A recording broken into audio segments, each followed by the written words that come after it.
What is up, guys? My name is Jordan, and today we're bringing a brand new video talking about Call of Duty's World War II created class system called Divisions. So far, in a question on a Q&A post from Sledgehammer Games, I'm reading this from an article from Charlie Intel. Sledgehammer Games revealed a few more details on the new created class system in Call of Duty World War II multiplayer. Division is a new system and fundamentally redefines how players invest in their multiplayer soldiers' career. Division will replace the created class. Players have the 5 World War II divisions to pick from, and each division has their own combat training and division training and weapon skills. So far, from reading this article, like created class system so far won't be in the game. Um, the problem is about this that everyone likes the creative class system. The little high combination players can have and stuff like that. But at the same time, we can't judge on it yet. E3 is literally just around the corner. We'll get more information about this really soon. What I think so far, and they might actually do, I will explain later on in the video. But I feel like this might actually be a good thing. But at the same time, it might be a bad thing, depending on how it goes. We never know. It might actually fit the game very well. So we're going to talk about the few traits or the divisions they just announced. There are 5 of them. One of them is called Airborne, Mountain, Infantry, Armed, and Expeditionary Force. There you go. I can't really say that word, but um, big word for a small head. So first off, let's start off with Airborne. It's the first to fight where you move fast and stay quiet.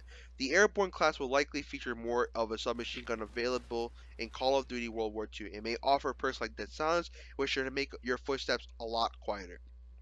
So pretty much this is like the silent deaky, they're sneaky beaky like in Call of Duty. So pretty much like S&D Airborne is going to be pretty nice.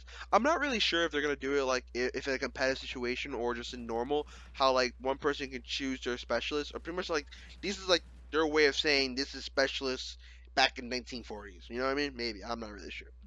So the second one is called Mountain, focusing on precision and deadly sharpshooting. Mountain should be the sniper class in World War II, allowing you to use the Kar 98K or the M1903 Springfield. Usually perks for sniper classes including Iron Lungs, which allows you to hold your breath longer, and other perks that hide you from enemy detection or planes. So pretty much this is pretty much running Ghost, and you're running a sniper. Pretty much that's pretty much it. Like you can literally like if you played college, you can definitely just assume how these perks or how these divisions are going to be used or how they're going to be because they're describing it pretty well. The third one is called Infantry, be the tip of the spear. Of course, no shooter would be complete with a standard assault rifle class. The Infantry division should offer a range of weaponry, including assault rifles such as the STG-44 or the M1 Garand. You might also have the access to a number of submachine guns. As for perks, you'll probably have access to quick draw or one that will allow you faster aim and down sights. So pretty much this will be mine pretty much. The infantry suits me pretty much according to my playstyle. I like to run, I like to be aggressive no matter what gun I use, and it works for me, I guess. I don't know, let's see how that works. Armed is bringing the heaviest firepower. As Activision described, Armed brings the heaviest firepower in Call of Duty World War II, which means the BAR or the other light machine guns.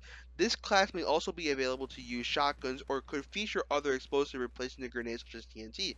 The Armored Division may also feature stopping power and increasing the bullet penetration or other perks that should slightly increase your health, reducing damage slightly. So this is like, kinetic armor. That might be a good way of describing it.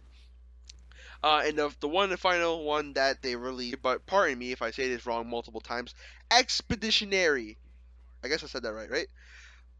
Packing heat with incendiary shells. The expeditionary, I can't say that word, force is a little harder to speculate on what might be used. Some players have guessed that flamethrowers would be available in Call of Duty World War II, but there's no confirmation to support the theory. However, the expeditionary force is armored division may also be only classes which can have access to the M1 bazooka that was seen in developer footage.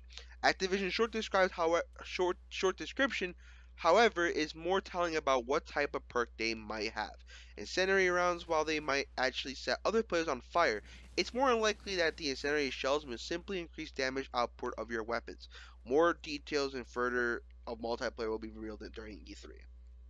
So pretty much that's all the whatever divisions. It's like so far you could definitely assume how these divisions might work. Like pretty much my opinion on how these divisions are gonna work is pretty much like if you have like let's say you are an infantry, and how it said in the description, you'll have like assault rifles and maybe some machine guns. So you know how you create a class and you pick the assault rifle or submachine gun or sniper, whatever, you have like the categories of weapons to choose from. Like I feel like each division will only unlock those certain categories. Like if you have mountain, you only have a snipers and sniper categories. I'm assuming there's gonna be more weapons probably. But if you have like the infantry class and you have an assault rifle, then the assault rifle category will pop up. You know what I mean? That's how I think it might actually work. Don't quote on me, but it's just how I'm assuming how it might actually work. If not, then I'm completely wrong. There's no other way of explaining this in any form of way. But in my opinion, I feel like that's how it's going to work. There's more to it, I believe. We're gonna get more information about E3. E3 is literally just around the corner. I'll leave all the sources in the description below if you guys want to check it out.